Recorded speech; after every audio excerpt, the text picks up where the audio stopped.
Oi, meu nome é Daniel Gon e eu toco bateria. Comecei a tocar bateria em 1984, tendo aulas em Campinas, no interior de São Paulo, com o professor Jaime Pladeval. Aí depois disso eu estudei o bacharelado na Unicamp, no primeiro curso de música popular que teve aqui no Brasil. Isso foi de 89 a 92. Aí passei um período nos Estados Unidos, 3 anos estudando numa escola chamada Drummers Collective, e quando eu voltei eu fiz mestrado e depois doutorado na USP, estudando ensino de música à distância. E como consequência disso, hoje eu sou professor na Universidade Federal de São Carlos, a gente tem um curso, uma licenciatura em música lá, e eu sou o coordenador do nosso curso à distância, uma licenciatura em educação musical à distância. Bom, vou falar para vocês um pouco sobre a história da bateria. É um instrumento relativamente novo, né? Comparado com o violino e outros instrumentos que a gente tem na orquestra. A bateria surgiu na virada do século XIX para o século XX. É óbvio que os tambores já existiam separados, mas o marco para o surgimento da bateria foi o surgimento do pedal, um pedal como esse aqui, ó. Porque isso aqui permite que o baterista utilize o pé, né, e o mesmo músico consiga tocar vários tambores ao mesmo tempo. Então, os pedais surgiram ali no final do século XIX, mas uma data importante é 1909, quando o primeiro pedal da marca Ludwig foi patenteado. Então, ali começou a história da bateria de verdade, né? Uma história que foi sendo desenvolvida, vários marcos importantes. Por exemplo, na década de 50, a gente teve o desenvolvimento das peles sintéticas, peles de plástico, né? Como essa daqui, ó. Porque antes, os tambores utilizavam peles animais somente. Então isso ficava muito influenciável pelo tempo. Quando o tempo ficava úmido, as peles alteravam muito, né, a afinação. Quando o tempo estava seco, elas esticavam muito. Então, o ajuste que era feito por cordas tinha que ser constantemente refeito. Agora, com essas peles sintéticas, a gente tem uma facilidade grande, né? Isso sem mencionar o sistema de afinação, né? Hoje em dia a gente tem toda uma tecnologia nas baterias. A bateria é feita por várias peças. Essa aqui é uma das mais importantes, a caixa, que tem como característica esses arames aqui, né? Esses fios de metal que no passado eram tripas animais. Então hoje a gente também tem esse desenvolvimento que dá esse som característico, né? Então a bateria na realidade é um conjunto de instrumentos. A gente tem a caixa, a gente tem outros tambores, né? Por exemplo, o tom-tom, o surdo, o bumbo, como eu mencionei, o pedal. A gente tem esse bumbo que é, em geral, o instrumento mais grave, né, com o som mais grave da orquestra. E aí nós temos os pratos, né, pratos como esse daqui.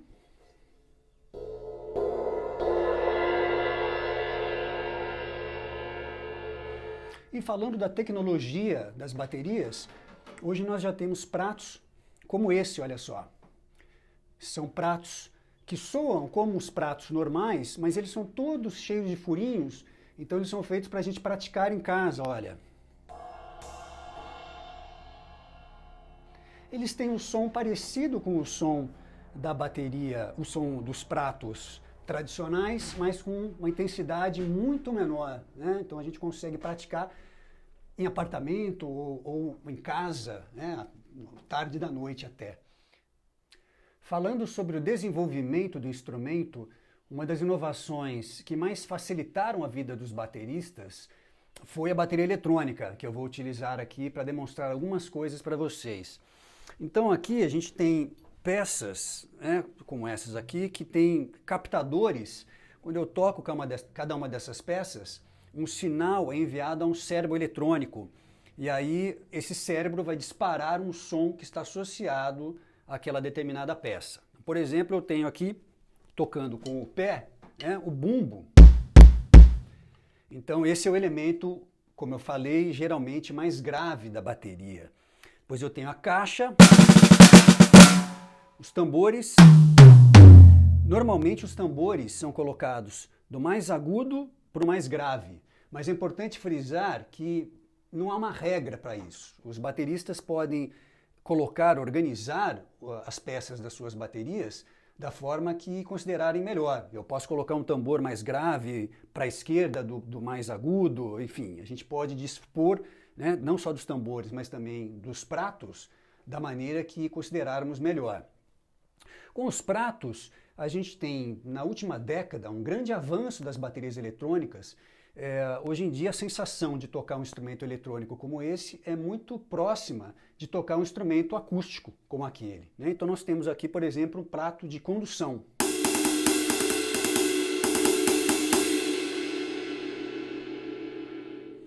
Então, como o próprio nome diz, esse prato, um pouco maior, é utilizado para conduzir, né? Quando o baterista é destro, vocês vão observar que ele utiliza esse prato para tocar subdivisões, né? Ele conduz o ritmo. E depois nós temos outros pratos, vários, que são chamados de ataque. Então, com esse tipo de prato, a gente consegue pontuar determinados momentos da música. E por último, a gente tem o chimbal, né? Aqui na máquina de chimbal, dois pratos. Aqui a gente vê o acústico e aqui o elemento eletrônico para replicar esse som. No início, a gente tinha somente um pedal para tocar o bumbo com o pé direito. E aí os bateristas primeiro perceberam que poderiam utilizar o pé esquerdo. Colocaram então dois pratinhos que ficavam próximos ao chão, e aquilo era chamado nos Estados Unidos de low boy, né? O garotinho. Então eles tocavam algo como... Era uma resposta, né, para aquilo que era tocado com o pé direito. Com o passar do tempo, os bateristas depois perceberam que se aquilo, ao invés de ficar próximo ao chão, ficasse mais alto, eles poderiam tocar não somente com o pedal, mas também com as mãos, né? Então aí fechou-se aqui os elementos básicos da bateria. E o interessante no instrumento eletrônico como esse é que a gente pode também praticar, tocar junto, né? Eu constantemente estou praticando as músicas que tocamos com a orquestra rock. Por exemplo, uma música como essa daqui do Led Zeppelin.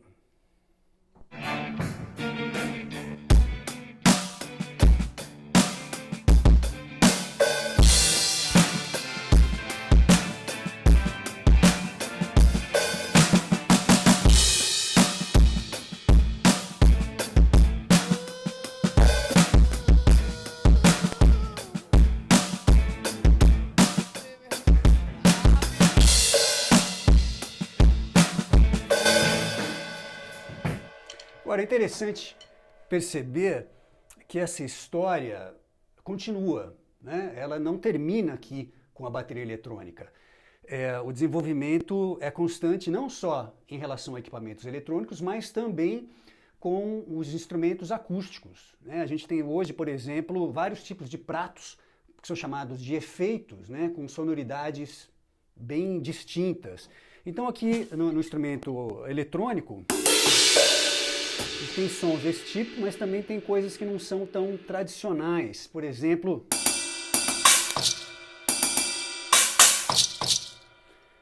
sonoridades que são bem diferentes.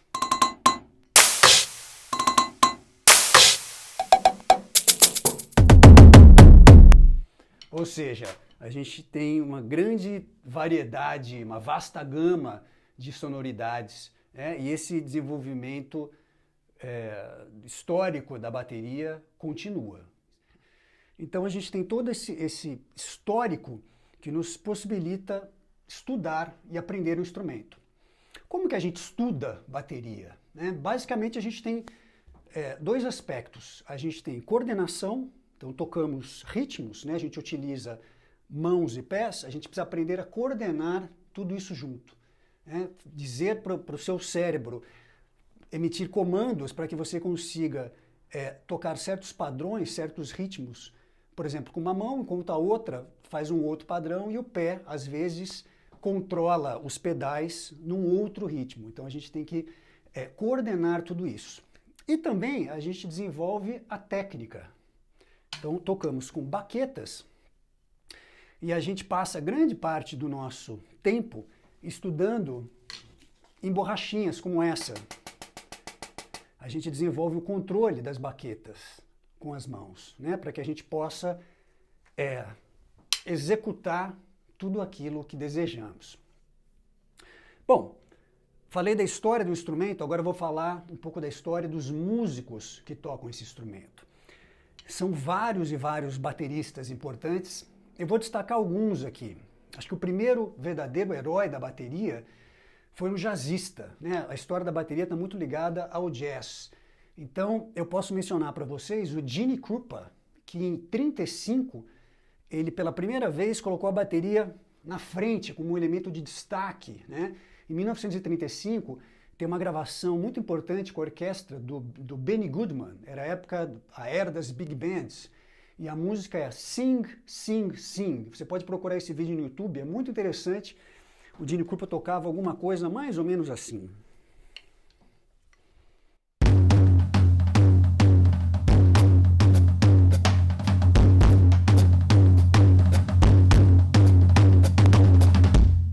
Alguma coisa desse tipo.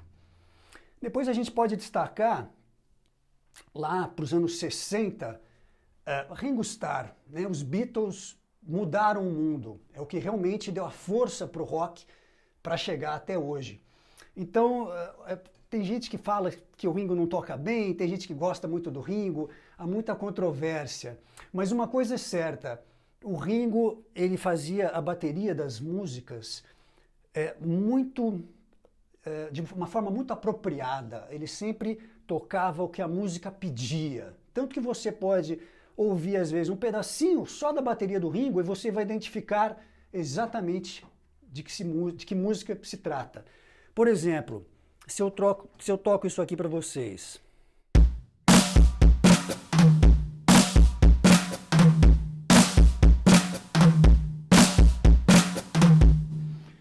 Mais ou menos isso foi o que o Ringo tocou em Ticket to Ride, em 1965.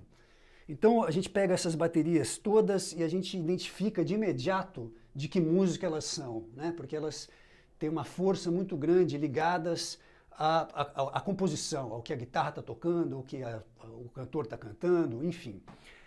Aí depois a gente tem, na década de 70, bateristas muito importantes, por exemplo, John Bonham, o baterista do Led Zeppelin, foi uma grande influência para mim. Neil Peart, do Rush. A banda Rush foi assim, muito importante para os bateristas, né? Ela tinha elementos mais complexos, ela saía daquela coisa quadrada, tocava coisas do tipo... Quer dizer, são coisas que os bateristas, quando ouviam pela primeira vez, não entendiam.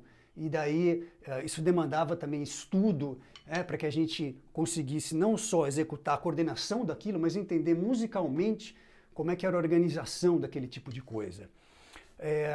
Bom, depois a gente tem bateristas mais recentes, como Thomas Lang, que elevaram a condição do instrumento, né, tocando coisas muito complexas, muito difíceis.